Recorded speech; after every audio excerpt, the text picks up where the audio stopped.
안녕하십니까. 이번 전기공학 세미나 최종 발표를 맡게 된 장현수입니다. 네, 저희는 임현빈, 김태현, 장현수 이렇게 구성되어 있고, 저희 조는 시모스 기반 질병 진단 센서에 대한 설계를 진행해 볼까 합니다.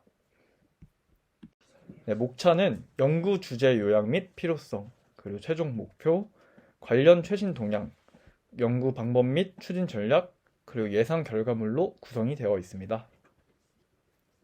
저희 조의 공통 우수 기업은 저희가 조사한 바로는 삼성전자, 하이닉스, DB 하이텍, 아니면 LG 디스플레이나 삼성 디스플레이, ASML 같은 장비 회사도 있고요.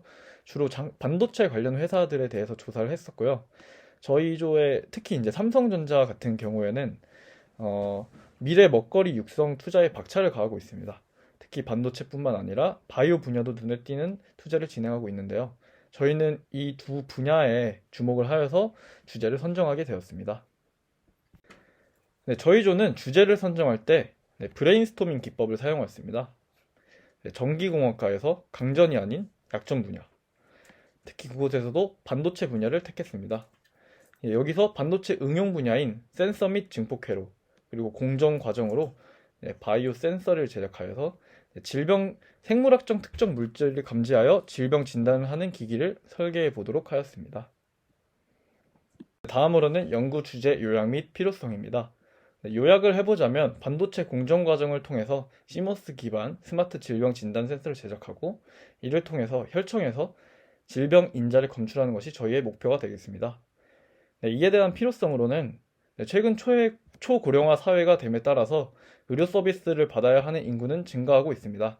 하지만 이에 대응할 의료 인력은 턱없이 부족한 상황이라서 이를 타개하기 위해서는 의료기기의 필요성이 부각이 되고 있습니다. 또한 이번 코로나19처럼 전염병과 같이 다분야에 큰 영향을 끼치는 사건이 발생을 하더라도 저희가 이러한 연구를 진행함에 따라서 질병 진단 분야의 안정성은 확보가 될 것입니다. 다음으로는 저희가 이번 캡스톤을 진행하면서 얻을 수 있는 것과 그 의미에 대해서 말씀드리도록 하겠습니다. 먼저 이론으로 학습한 반도체 공정 과정을 직접 수행할 수 있고, 해당 과정을 통해서 반도체 공정 장비의 조작 숙련도를 상승시킬 수 있습니다. 뿐만 아니라 공정 파라미터 조절을 통해서 최적의 레시피를 탐구할 수 있고, 이를 통해 공정 수율 및 품질 관리 능력을 함양할 수 있습니다. 그리고 또한 반도체 분야에만 국한되지 않고 바이오 센서 분야의 역량도 함양할 수 있고, 저희가 반도체 응용 회로 제작을 통해서 회로 설계 능력 역량까지 함양을 할 수 있을 것으로 기대가 됩니다.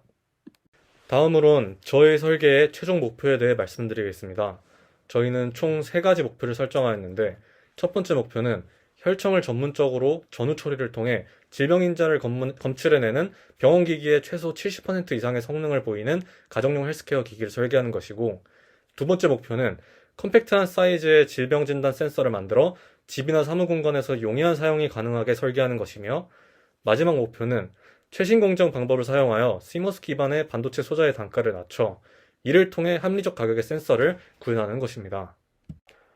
저희 3가지 설계 목표에 대해 조금 더 세부적으로 말씀드리자면, 첫 번째 성능에 대한 목표에 대해 말씀드리겠습니다.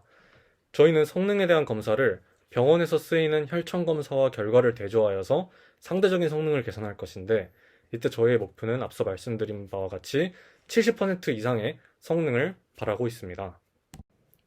다음으론 저희 두 번째 설계 목표인 사이즈에 대해 말씀드리겠습니다. 앞서 저희는 컴팩트한 사이즈를 구현하겠다 하였는데, 물론 삼성전자나 하이닉스와 같은 반도체 생산 회사에선 정말 작은 사이즈의 소자를 생산할 수 있겠지만, 저희는 팹 시설이 제대로 갖추어지지 않고 공정 기술력이 한참 부족하여 실현 가능한 범위의 사이즈 목표를 설정하였습니다. 그리하여 설정한 사이즈는 가로 1cm, 세로 1cm, 높이 1mm입니다. 그래도 이 정도 사이즈면 충분히 1인 바이오 기기에 사용할 수 있다고 생각합니다. 마지막으로 가격에 대해 말씀드리겠습니다. 저희의 목표는 질병 진단을 최대한 많은 사람들이 제공받을 수 있도록 하는 것이기에 저희 센서의 가격이 고가이면 안 된다고 생각했습니다. 따라서 저희는 시중 시모스 응용 센서의 가격대를 파악해 보았고, 그리하여 저희는 최대 15,000원의 가격을 가진 바이오 센서를 설계하는 목표를 설정하였습니다. 다음으로 관련 최신 동향에 대해 말씀드리겠습니다. 먼저 혈청 검사 분야의 동향부터 말씀드리자면 혈액, 객담 등 시료 내에는 다양한 물질들이 혼합되어 있어 병원체 검출이 어렵기 때문에 전처리 과정과 병원체의 농축 및 핵산 정제 효율성을 높이기 위한 자동화 시스템 기술들이 개발되고 있습니다. 또 신변종 감염병 발생 시 원인 병원체 규명 연구가 신속하게 진행되어야 하며 세포 배양 기술을 이용한 바이러스 분리나 전자 현미경을 활용한 형태학적 분류, 컨센서스 PCR, 시스파 방법, 혈청학적 분석 등이 사용되어 오고 있습니다. 이렇게 혈청을 통해 병원체 검출 검사를 진행하려면 많은 전처리 과정이 필요한데 키스트 연구진이 단백질 차단막을 적용하여 혈청 전처리를 필요로 하지 않는 바이오 센서를 개발하여 발표한 바가 있습니다. 이렇게 혈청 검사 분야가 중요하기 때문에 수많은 연구가 진행되고 있음을 알 수 있습니다. 또 추가적으로 삼성이나 애플과 같은 전자기기 회사들이 스마트워치를 보면 세대를 거듭할수록 혈중 산소 포화도 센서, 심박수 센서, 최근엔 인바디까지 다양한 헬스케어 기능이 개선 및 추가되고 있습니다. 이것만 보아도 개인 헬스케어 기기 분야에 많은 관심이 쏠리며 이 분야의 시장이 확대됨을 알 수 있습니다. 네, 관련 최신 동향입니다. 글로벌 체해 진단 시장 규모는 2015년 474억 달러에서 2025년 713억 달러로 연평균 약 4.2%의 성장률이 예상됩니다.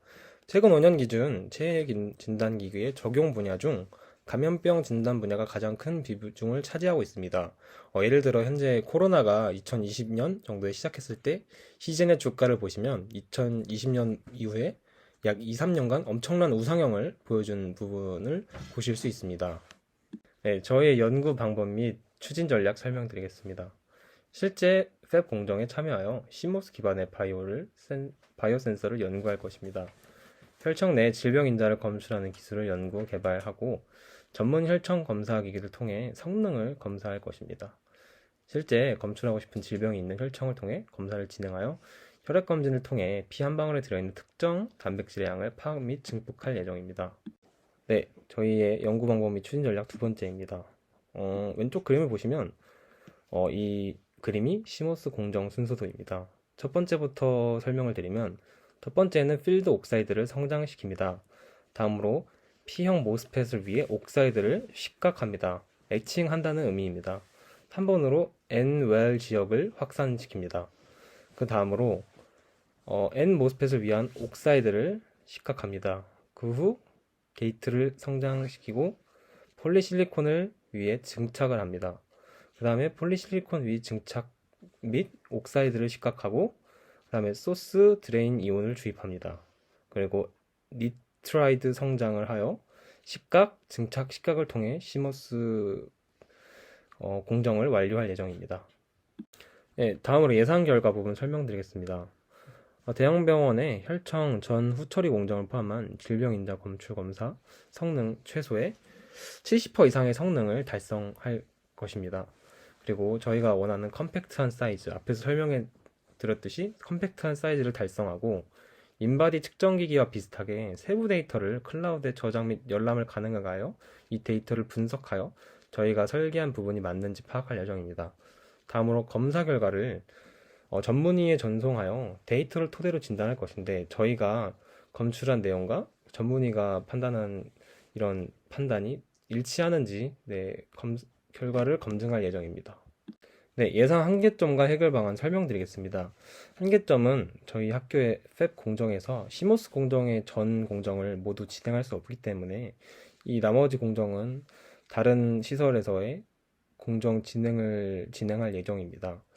그리고 키트가 질병을 판단하는 과정에 메커니즘에 대한 완벽한 이해가 부족하기 때문에 학부 연구생을 통해 이 부분에서 이해에 관련한 부분을 충족시키도록 노력을 할 예정입니다. 다음으로 이제 컴팩트한 소자 제작도 사실 저희 학교 팹 공정에서 어렵기 때문에 외부 시설에서 공정을 진행해야 한다고 생각을 하고 있습니다. 이를 위한 해결 방안으로는 이제 팹 공정마다 레시피가 다른데 저희는 저희 팹에서의 최적의 레시피를 탐구하고 여러분의 장비 조작으로 숙련도를 향상시키며 메커니즘은 논문을 많이 찾아보며 이를 회로로 구현한 방법을 탐구할 것입니다. 그리고 실제 제품화를 할 시 반도체 제조업체에 수주를 맡기는 것이 좀 더 나은 제품을 만드는 것이라고 생각하여 해결 방안으로 생각하고 있습니다. 네, 지금까지 발표였습니다. 감사합니다.